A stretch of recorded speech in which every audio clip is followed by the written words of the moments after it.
Hello everyone. In this video, I would like to tell you why I think climbers should do compound lifts once a week. And by compound lifts, I mean bench, squat, and deadlifts. Then I'm going to talk to you about some general training principles that we would always want to adhere to. Then I'm going to move on and give you some more specific guidelines for strength training that you can apply directly to build your own routine. And finally, I'm gonna go into each exercise and give you some basics for the technique required and what it is meant to train as well. Okay, so just before we get into this, I would like to just introduce myself. I'm Theo, I'm 33 years old, I'm a postdoctoral researcher in neuroscience.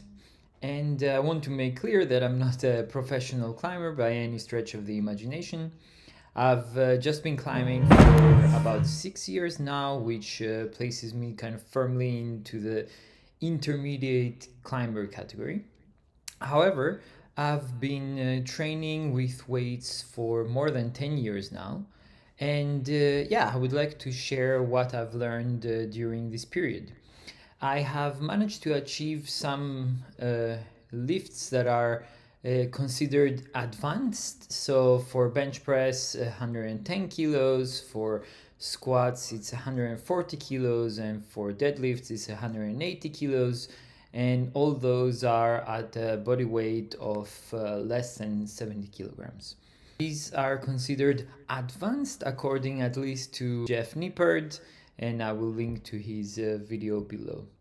Okay, so right off the bat, I want to make clear that this routine is not one that is specific to climbing. So it will not help you improve technically, right? And as we know, and as many others have stressed, climbing is a skill sport, and to improve in it, you have to put in the time to improve your technical skills. So don't expect that by doing squat or bench and improving your numbers, you will magically be able to pass V10 or climb harder on your outdoor technical slab project. Okay, it doesn't directly translate. What it's meant to do is give you a base of strength so that you can flourish then and build on that with your climbing skills. And finally, just to address a common misconception before we get into this, no, if you do this routine once a week with rep ranges and weights that we will discuss, you're really not going to blow up, be super bulky, and be too heavy for climbing.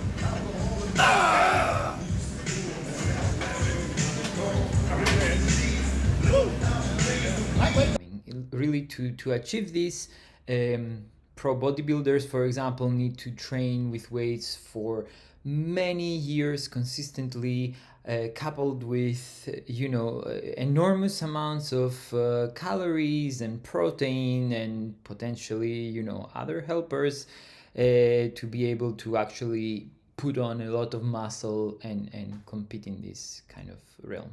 Okay, so you might be wondering, if training with weights is not going to directly improve your climbing, then what is the point of doing it? We all lead relatively busy lives. We need to consider many trade-offs for our time.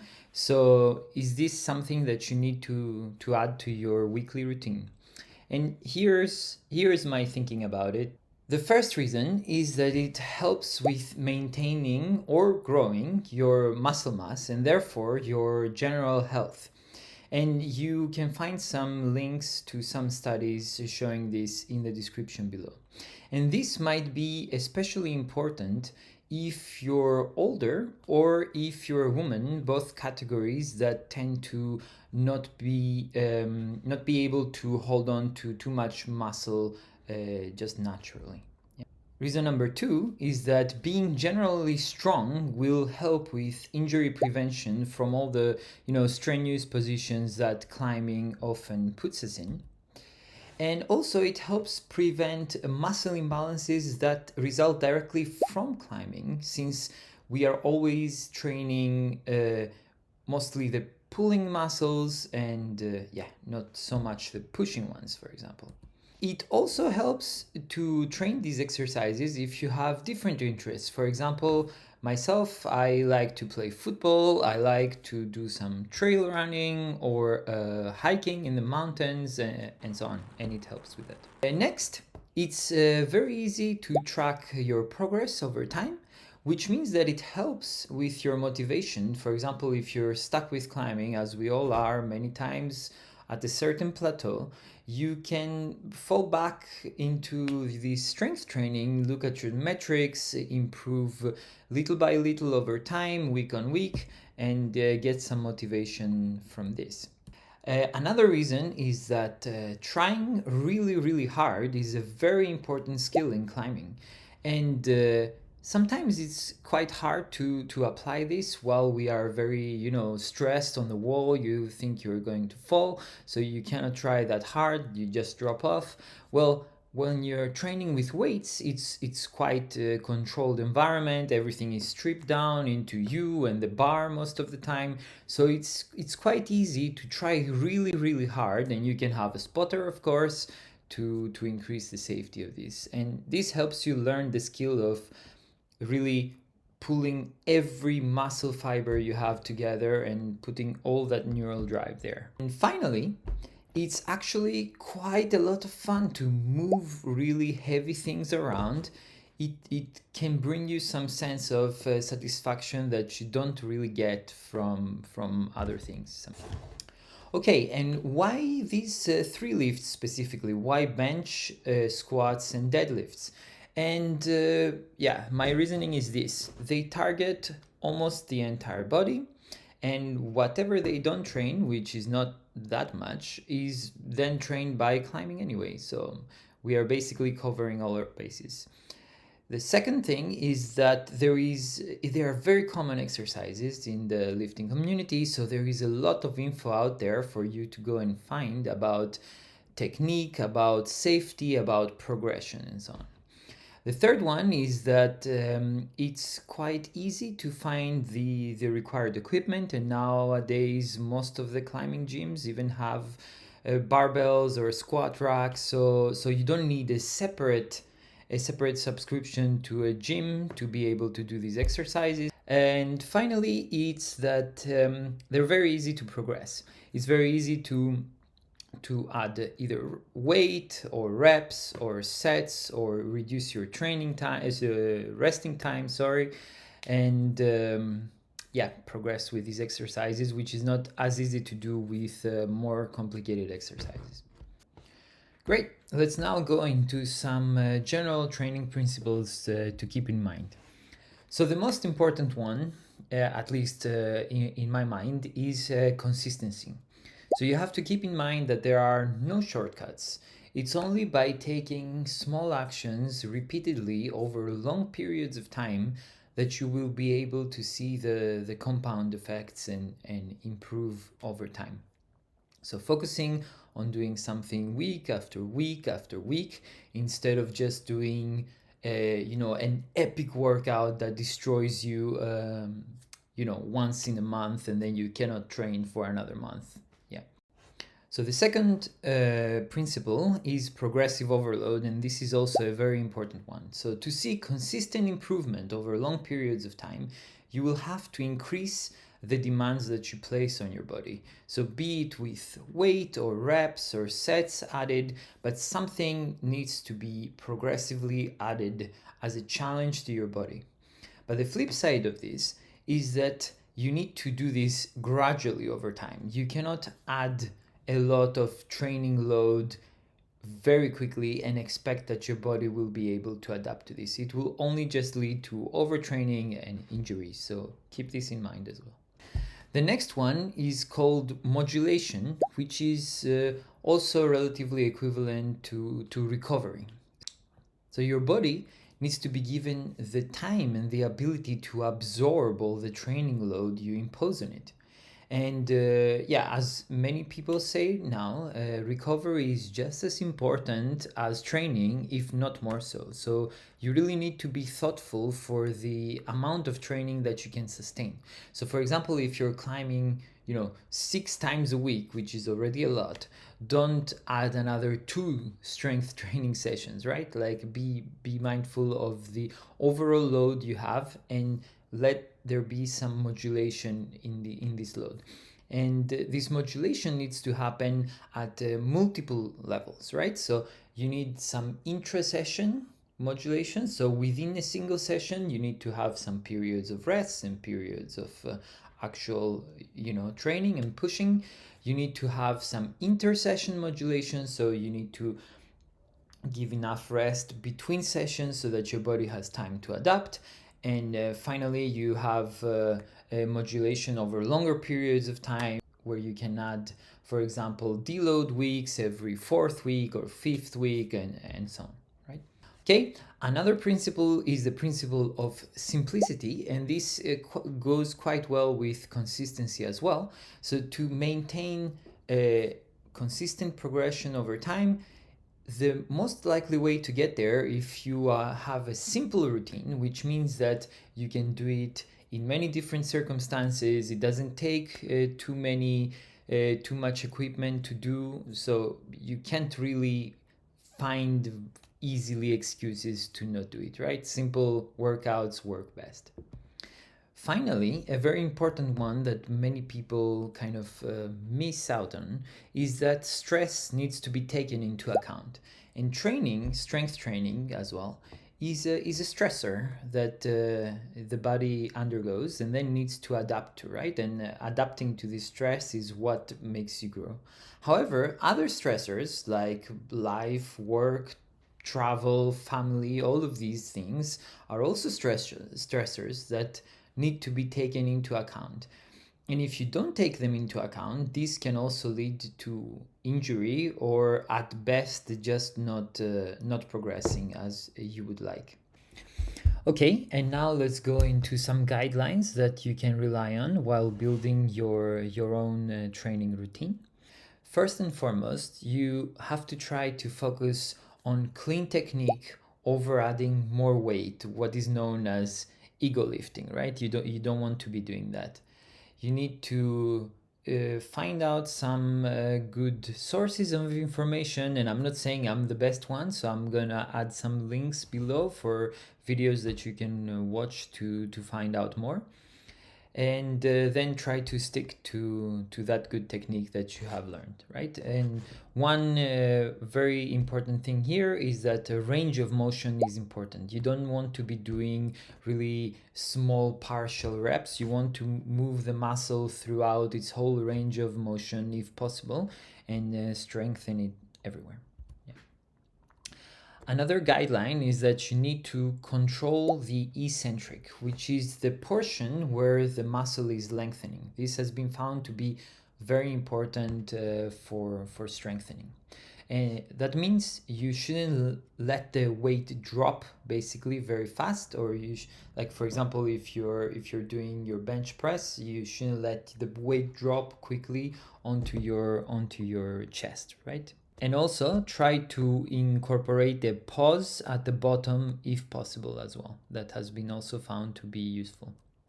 Okay, for strength training, which is what this video is about, as opposed to, for example, hypertrophy training or power training, for strength training, aim to do 3 to 5 working sets of 2 to 5 reps for each exercise. So this is not including the warm-up sets that I will talk about later. This is for your working sets, which means that the weight you want to be working at. And the weight for these working sets should be somewhere around 80 to 90% of your 1 rep max. Your 1 rep max is the maximum weight that you can move for exactly 1 repetition, but no more. And it's very useful to do this. Many people skip this step, is finding out your 1 rep max. You should devote 1 session after you've already learned the technique itself to then find and test your 1 rep max for each exercise so that you can then set your working set weight. Yeah. Okay, so for warm up, I like to do a kind of pyramid where I start with lower weight, and then I do many reps at this weight, and then I do another set of higher weight and lower reps, and then finally I go into my working sets. So for example, for bench press, let's say I do my working sets at 8 kilograms. That means that I do my first warm-up set with 40 kilos and I do 8 reps. Then I do a second set with 6 reps at 60 kilos, and then I'm ready to go to my 80 kilograms, 4 reps, 3 or 4 sets, for example. Okay, I like to rest for more than 5 minutes actually between each set of each exercise, and this allows me to recover fully and be ready to try at my maximum capacity for the next set. And actually, a lot of times I do even longer rests, around 7.5 minutes. And I use this time while I do my working sets of one exercise to warm up for the next exercise. And then this allows me to save some time for my entire session. But what you need to keep in mind is that you shouldn't do your heavy working sets for both exercises at the same time, as the fatigue will kind of interfere with both exercises. Yeah. Okay, another helpful tip for me was to breathe in during the eccentric. So while you're lowering the bar for bench, you and then when you push out, you exhale. Yeah, so eccentric, breathe in, concentric, breathe out. Okay, and finally, let's go through some specific instructions for each exercise. And let's start with bench press. So for bench press, you would ideally like your arms to be slightly more open than shoulder width. That's what I do. And then you bring the bar under control all the way to touch your chest. You pause if possible there, and then you push quite explosively up. And try to make sure that the bar travels only vertically as much as possible and not in front of you or behind you at all. For deadlifts, you would like to keep your back straight and your arms straight while you lift. You lower the bar under control as well, and you try to avoid squatting the bar, which means that you try to not use your quads too much for this exercise. And since the audience of this video is going to be mainly climbers, I would advise that you use lifting straps for 2 reasons. So first, you don't want the limiting factor for this exercise to be your fingers opening up. And obviously your hamstrings and your lower back are much bigger and stronger muscles, yes, even for climbers, which means that your fingers will give up basically before your hamstrings do. So you don't want that to happen. And second, you're meant to be doing this routine on your off climbing day. At least that's what I am doing. So you would like to give your fingers a rest, right? And not tax them further from what they have undergone on the previous day, for example, for climbing. And finally, for squats, you would like your feet open around shoulder width. Then you squat down as deep as you can, keeping your back straight and maintaining some pressure on your heels. And a helpful cue that I received early on is that you can pick a spot kind of high on the wall and you can keep looking at that spot, and that kind of helps you keep your chest up and your back straight and not let your head droop down and then your back rounding along with it. Cool. And that was it, folks. I do this workout once a week. It takes me about 1.5 hours to go through right from the beginning all the way to the end of the last exercise. I do this on an off climbing day, so I climb around 4 times a week, and 1 day a week is this workout, and I have another day, for example, for running. I hope this video has been helpful for you in some way, and that you will consider adding this routine to your weekly schedule in a safe way, of course. And yeah, see you all in the next video.